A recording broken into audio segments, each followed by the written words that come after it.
Okay, bei der Abfahrt gehen wir ja nach vorne. Wir haben ein bisschen... Wow, ist ja echt nass geworden. Oh, oh. Muss das so oder kann das weg?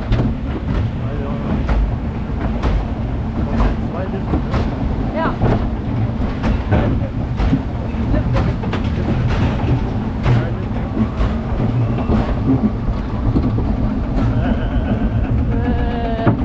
Kann man nicht mehr aufziehen.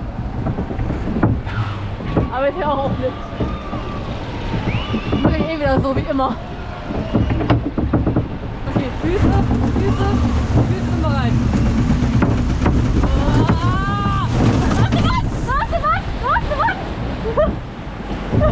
Ich dachte, dass jemand so voll da spritzt. Aber Glück gehabt.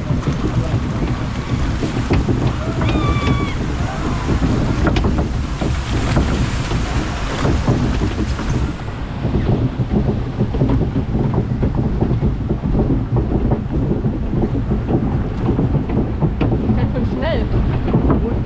Ja. Das Berg ist. Oh la la.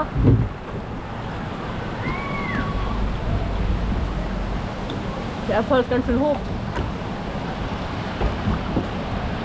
Aber schön gemacht mit den Piratenköpfen. Ja.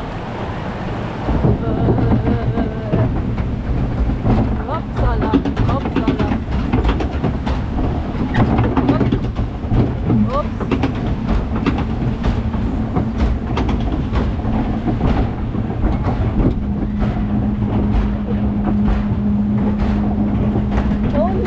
Das ist gut.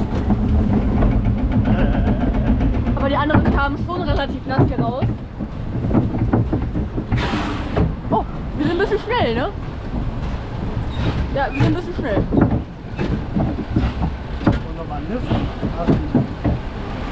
Eine Beschleunigung. Ich fasse es ja nicht. Oha.